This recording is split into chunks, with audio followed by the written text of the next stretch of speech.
My name is Harriet. I've always prided myself on keeping things under control, ensuring my life runs smoothly, just as it should. But sometimes, life has a way of unraveling even the best laid plans, and one fateful night changed everything for me. Edward, my husband, is a man of responsibility and composure, the type who puts work above everything else. So when he told me he had to leave for an urgent work emergency, I didn't think much of it. It wasn't the first time. He asked me to keep his brothers, Patrick and Christopher, company for the night. Just make them feel at home, he said before planting a rushed kiss on my cheek and walking out the door. As the evening began, everything felt ordinary. I prepared a simple dinner, nothing too fancy, but good enough to make them feel cared for. Patrick, the older one, has always been the charismatic one, effortlessly charming, while Christopher, the youngest, is quieter, more thoughtful. It wasn't unusual for us to share a meal together, but that night, something felt different. Over dinner, Patrick started recounting one of his wild stories from his youth, full of cheeky details and suggestive humor. His laughter was contagious, but there was an edge to his tone that unsettled me. I couldn't quite place it, but I laughed along anyway, trying to ignore the way his gaze lingered on me for just a moment too long. Christopher, meanwhile, seemed unusually attentive, leaning in to listen to everything I said, his eyes warm and focused. As the night wore on, the weather outside took a turn. A sudden storm knocked the power out, plunging the house into darkness. I fumbled for candles and lit them one by one, the flickering light casting shadows that made the room feel smaller, more intimate.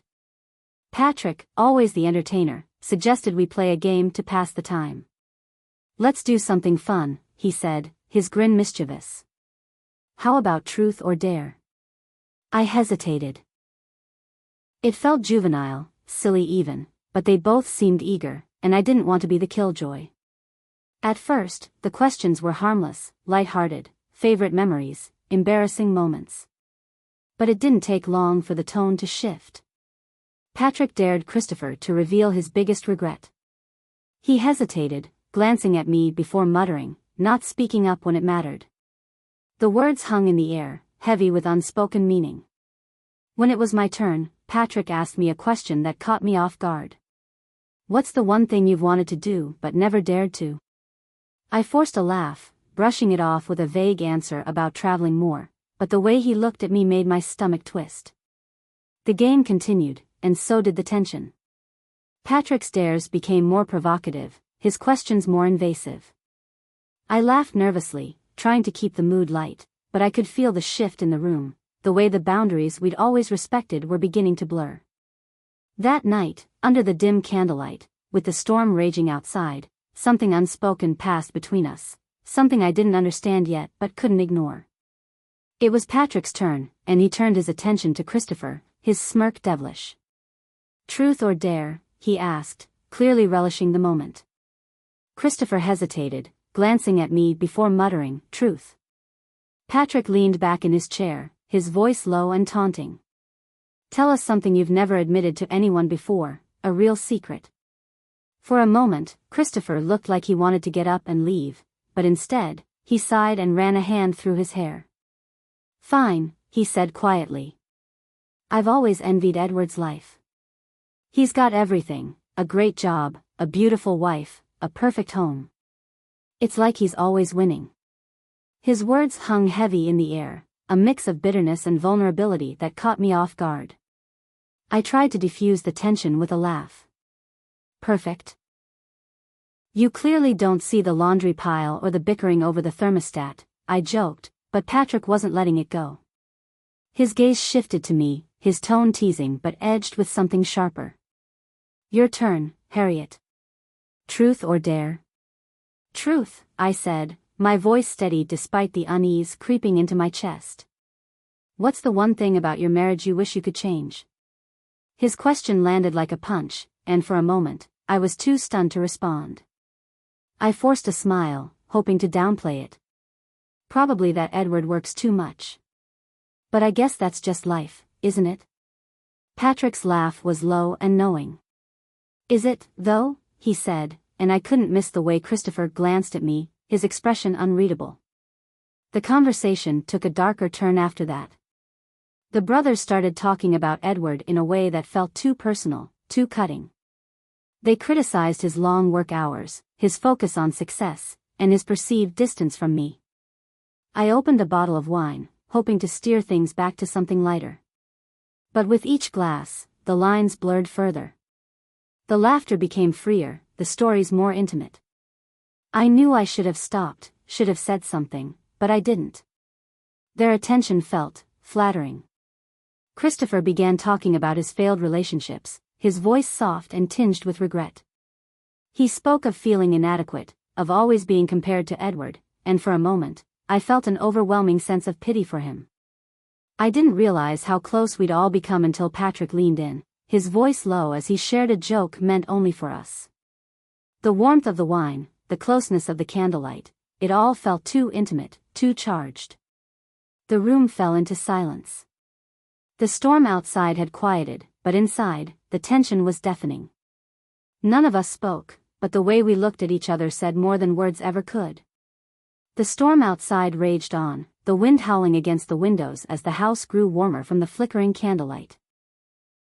I tried to ignore the mounting unease in my chest, but the game had taken a darker turn.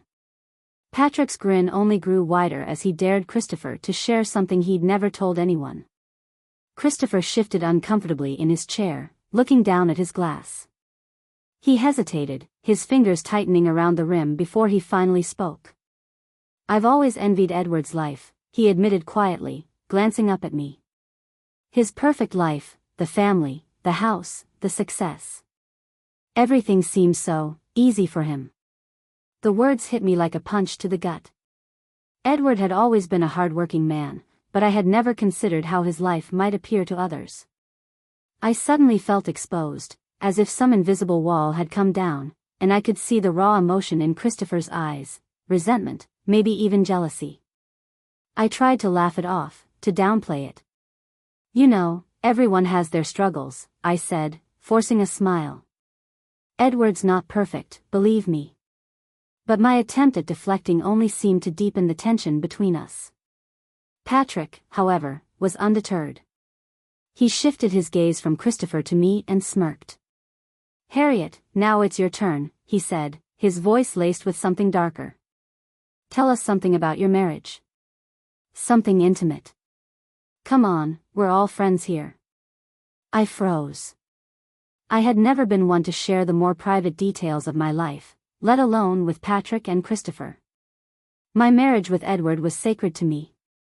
But as I glanced at the two men, the pressure felt unbearable. I swallowed hard. "Edward and we're happy, but sometimes I don't feel seen." The words slipped out before I could stop them. It was the truth, but saying it aloud made it feel too real, too vulnerable. The brothers exchanged a look, their eyes narrowing ever so slightly. Patrick leaned forward. "What do you mean by not seen?" His voice was softer now, but there was an underlying edge to it. I suddenly regretted speaking. I could feel the walls closing in, the air thick with their scrutiny. But I tried to shrug it off, my heart racing in my chest. "It's nothing, really. Just, sometimes I feel like we're living parallel lives, you know?" Before they could probe any further, Patrick reached for the wine bottle. The mood had shifted, and it seemed as though the game was forgotten. He poured generously into our glasses, the rich red liquid swirling as he passed it around. "Let's drink," Patrick said with a grin. "This night's far from over." The wine flowed freely, and soon the three of us were sitting closer, laughing louder. It wasn't long before the atmosphere became charged, the lines between innocence and something more blurry. Christopher, now a little tipsy, leaned back and sighed. "You ever wonder why relationships fail?" he asked. "Why things go wrong?" I nodded, instinctively feeling a sense of connection to him in that moment. He looked at me, his eyes softening. "I had a lot of failed relationships. I guess I've never really known what it's like to feel wanted."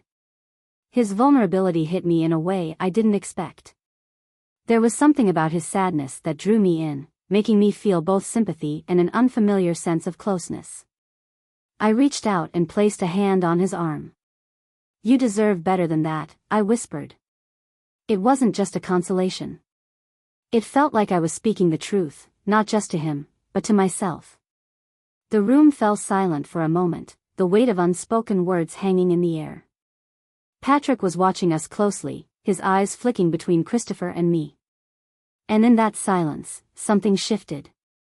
The touch from Patrick, barely brushing against my hand, was enough to make my breath catch.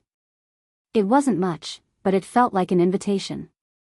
I looked at him, searching for the intention behind it, but his expression remained unreadable. We all sat there for a long while, the tension growing, the storm outside becoming a distant background to the growing fire inside. I could feel something in the air, something fragile yet inevitable. And then, as though it had always been an unspoken agreement, the three of us moved closer, acting on desires none of us had dared acknowledge before. That night would change everything, and deep down, I knew it would be impossible to erase. But the unspoken agreement was clear: we would never speak of it again. We sat in the dark silence, our breathing the only sound between us, and then, Patrick broke it. "We never speak of this," he whispered, his voice barely audible. I nodded, my chest tightening as the gravity of the moment hit me. But even as I agreed, I knew that the damage had already been done. The morning after the storm had passed, the house was eerily quiet. I woke up with a dull ache in my head, the remnants of the wine still lingering in my system, but it wasn't the headache that bothered me. It was the suffocating guilt that gripped my chest. I hadn't been able to sleep much, my mind replaying every moment from the night before. Every touch, every word, every look shared between Patrick, Christopher, and me felt like a secret I couldn't escape. It was as if the very air in the room carried the weight of our unspoken actions. I tried to shake it off as I went about my morning routine. I made breakfast for Edward, forcing a smile when he greeted me, but the act felt hollow. How could I look him in the eye knowing what I had done? My heart clenched each time I saw him, his innocence a painful contrast to the dark guilt festering inside me. Edward, as always, seemed unaware of the shift within me. He kissed me on the cheek as he left for work, his usual warm smile making me feel even worse. I forced myself to pretend everything was normal, but with every passing second, it felt like a lie I couldn't maintain. It wasn't until later that morning, when I ran into Patrick and Christopher, that the full weight of the previous night settled in. They acted as if nothing had happened. Patrick's usual flirtatious charm was on full display, his smile more confident than usual. His posture was upright, as though he was walking on air, and his eyes seemed to linger on me just a little too long. Christopher, on the other hand, was a different story. He avoided eye contact completely. Every time I tried to speak with him, he would look away or offer a half-hearted response. It was as if he was afraid of me, but I couldn't tell if it was shame or something else that made him act so distant. The unease within me only grew as the day wore on. It felt like I was living in a world where everything was out of place, like the floor beneath me was slowly crumbling. And it was all because of what had happened, what I had allowed to happen. When Edward returned home that evening, he seemed none the wiser. He asked how my day had gone, and I answered with a forced cheerfulness that made my stomach turn.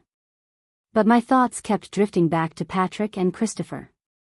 They were there, acting as if nothing had changed, but I could feel the invisible barrier between us all. At dinner, the atmosphere was tense.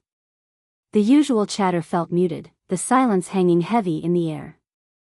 I tried to focus on the conversation, but my mind was elsewhere, consumed by the guilt. Then, as if he knew exactly how to push me to the edge, Patrick made a comment. "You know, Edward, you're really lucky to have Harriet," he said, his voice dripping with sarcasm. "She's a rare kind of woman. Always putting everyone else first." His words were laced with something that made my blood run cold. I couldn't tell if he was mocking me or complimenting me, but the veiled tone in his voice made me panic. My heart raced as I looked at him, then to Christopher, who seemed to be avoiding my gaze entirely. I tried to laugh it off, but it was a nervous laugh, hollow and forced. I could feel my palms sweating, my breath coming in shallow gasps. It was as if Patrick knew the secret I was trying to bury, and he was teasing me with it. The fear that he might reveal everything threatened to overwhelm me, and I wanted to scream, to run away, to hide from the shame. That night, I lay awake in bed, the silence of the house pressing in on me. I could hear Edward's even breathing beside me, and I felt like a stranger in my own skin. How could I look at him with the same love, with the same trust, knowing what I had done? How could I possibly be the woman he thought I was, when I had betrayed him in such a raw, unforgivable way? I started withdrawing from him. I avoided his touch, my answers to his questions became curt, and my smile felt more like a mask than anything else. I told myself it was for his own good. He didn't deserve to be dragged into my mess. But deep down, I knew it wasn't just for him, it was because I felt unworthy of his love. As the days passed, I began to feel like I was walking on eggshells. Edward noticed the change in me, of course. He asked what was wrong, why I seemed so distant, but I couldn't bring myself to tell him the truth. How could I? How could I confess to something so awful? And then, one night, as I passed through the hallway on my way to the kitchen, I overheard voices coming from the living room. Patrick and Christopher were talking, but their voices were low, hushed, as if they were trying to keep their conversation a secret. I couldn't make out all of the words, but I heard enough to send a chill through me. "You can't just pretend it didn't happen," Christopher said, his voice tight with frustration. "We'll handle it," Patrick replied, his voice cold. "But we need to be careful. She's already slipping away from him. If we act too soon, it'll fall apart." The words hit me like a slap to the face. What were they planning? What were they going to do with what we'd shared? Were they going to tell Edward? Would they ruin everything? I felt my heart race in my chest, the blood rushing to my ears.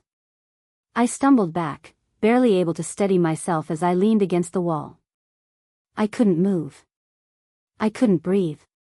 The fear of what they might do, what they might say, consumed me. And I couldn't shake the feeling that I was trapped in a nightmare with no way out. I couldn't ignore it any longer. The unease, the whispers, the looks, everything had been building up to this point. The conversation I overheard the night before left me shaken, my mind spinning with questions I didn't want answers to. It was time to confront Patrick, to make him tell me what was going on between him and Christopher. I found him alone in the kitchen, his back turned as he poured himself a drink. The sound of the glass clinking against the counter was unnerving, like an alarm ringing in my ears. I stood there, my hands trembling, but I forced myself to speak. "Patrick," I said, my voice steady but filled with quiet fury. "What were you and Christopher talking about last night? What is going on?" Patrick didn't turn around immediately.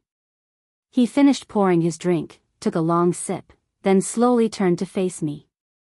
His eyes were cold, calculating, the smug smirk playing at the corner of his mouth made me feel like a pawn in a game I didn't understand.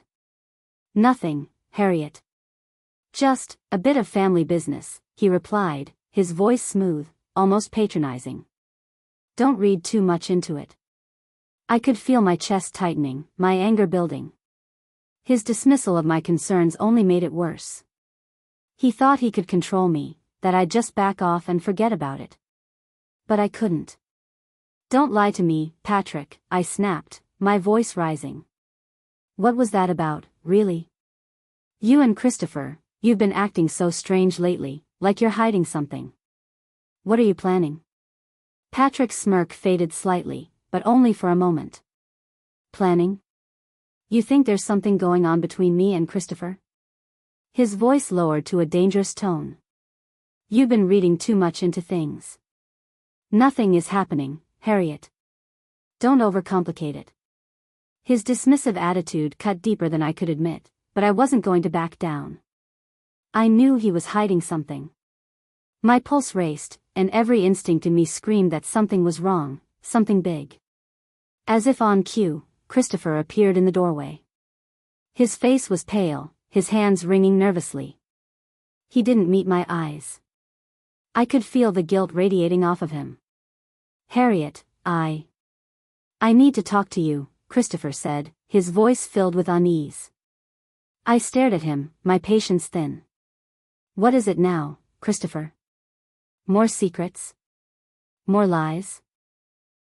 My words cut him like a knife, but I couldn't stop myself. He flinched, taking a step forward but then hesitating.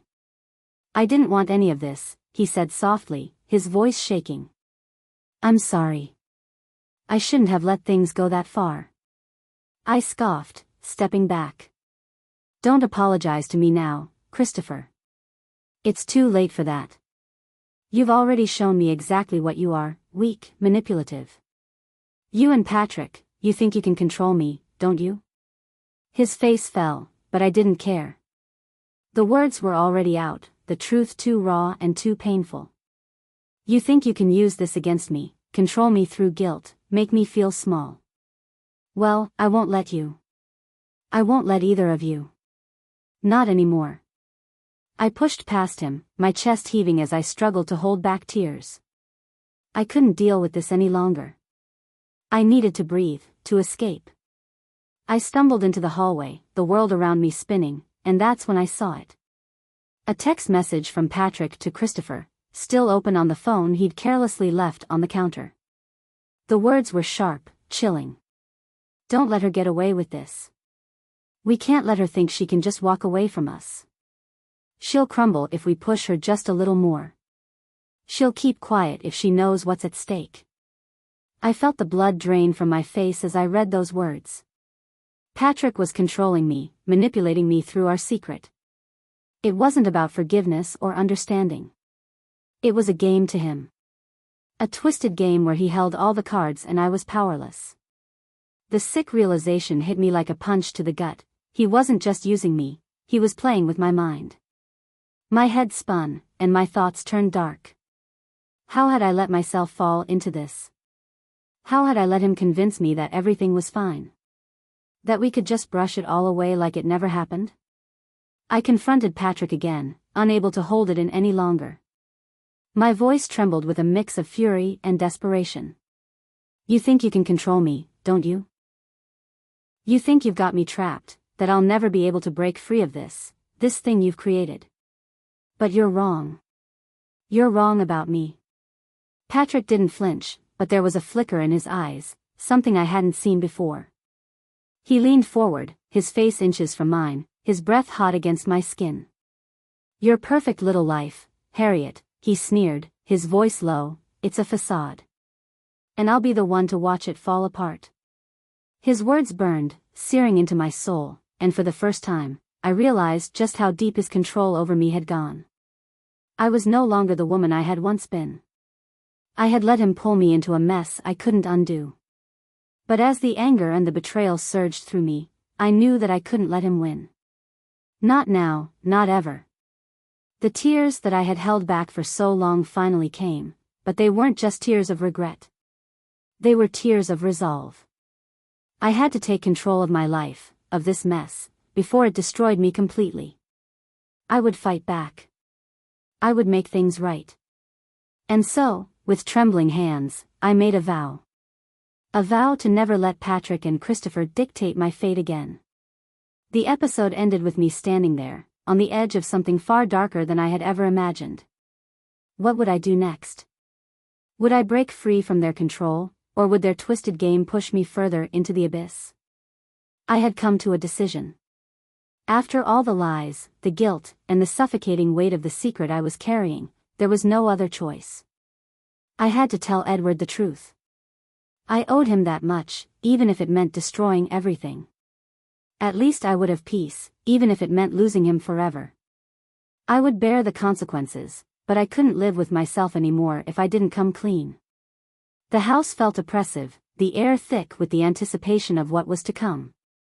Edward had been distant, his mind preoccupied with work, but there was something else beneath his calm exterior, something I hadn't been able to place. The guilt was suffocating, but I had to do this. I had to tell him everything. I was just about to sit down with him when the doorbell rang. I froze. No one ever came by this time of night. Hesitant, I opened the door. There, on the doorstep, was a plain white envelope, no return address.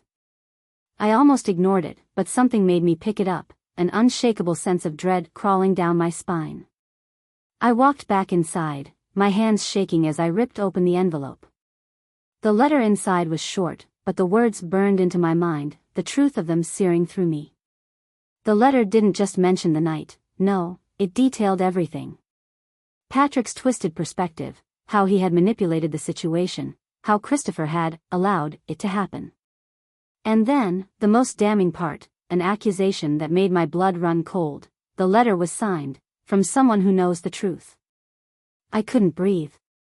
I stared at the letter in disbelief. How? How had this gotten out? The door creaked behind me, and I turned to find Edward standing there, his face pale, his eyes wide.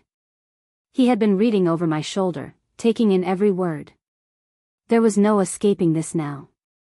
I opened my mouth to explain, but Edward raised his hand to silence me. His voice, when it came, was low and jagged, filled with a hurt I had never heard before. Harriet, he paused, the weight of the words pressing down on him. Is this true? The room seemed to close in around me. My worst fear had come true. He knew. Everything was out in the open, and I couldn't take it back. I had failed him, and now, I had lost him. Before I could answer, the tension was broken by the sound of a car pulling into the driveway. The brothers were here. Patrick and Christopher entered the house without a word, their expressions hard, unreadable. The silence between us was deafening, broken only by the thud of my own heartbeat. Edward didn't wait for them to speak. His anger flared, and he turned on the two men. What the hell is this? What have you done? His words were harsh, accusatory, and full of betrayal. Patrick stepped forward, his smug smile barely hidden beneath a mask of feigned innocence. Edward, I think it's time you understood the truth. Harriet's made her choices. She just doesn't want to admit it. Christopher stood back, his eyes downcast, the guilt too much to bear. He didn't seem like the same man who had laughed with us weeks ago, his face drawn, regret written in every line. I never wanted this, he whispered, but it was too late. His words carried no weight now. Edward's fury turned on him. You think you're innocent, Christopher? You let it happen. You're just as guilty as he is. The confrontation was escalating, and the air between us was electric with anger, confusion, and betrayal. It felt like everything I had ever known was unraveling in front of my eyes.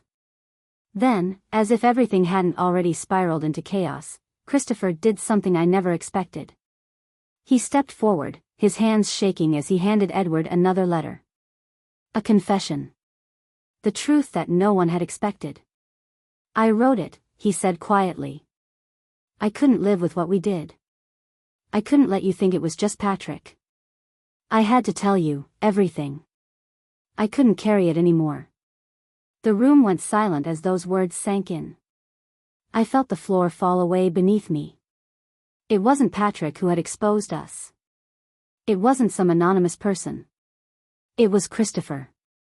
He had betrayed me in a way that cut deeper than any of Patrick's manipulations.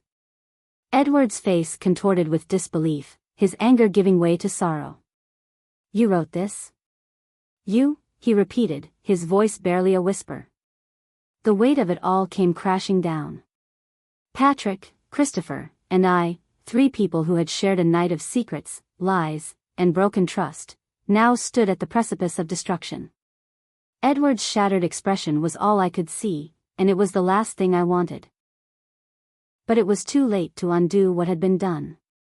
I looked at Edward one last time, my heart breaking as I realized that everything I had loved, my marriage, my family, my life, was slipping through my fingers like sand. And then, I stood alone in the silence of the ruined home, surrounded by the wreckage of everything I had ever known. I turned to the camera, my voice barely above a whisper, but filled with raw, naked honesty. I wanted to confess, but someone beat me to it. Now, I have nothing left. Subscribe if you want to know what happens next. The camera zoomed in, and the screen faded to black, leaving the audience hanging on the edge of a cliff, waiting for more.